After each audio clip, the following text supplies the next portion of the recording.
প্রতিবন্ধী হলেও আরও 10 জন, আরও 100 জন, আরও হাজার হাজার জনের মতো স্বাভাবিক জীবনযাপন করতে পারি। কেন এ কথা বলছি জানেন? এই ভিডিওতে দেখুন। এই দিদিটি বেডে শুয়ে আছে।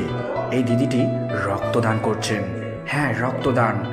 আরও 10 জন, আরও 100 জন, আরও হাজার জনের প্রাণ বাঁচানোর জন্য তিনি রক্তদান করছেন। রক্তদান মহাদান। এই ভিডিও দেখে আপনাদের যদি কোনো প্রতিবন্ধীদের নিয়ে মনে সংশয় থাকে, সেটা সম্পূর্ণ মুছে ফেলুন এবং আরও 10টা সাধারণ মানুষের মতো ভাবুন এবং সমাজে চলতে সাহায্য করুন। এটুকুই।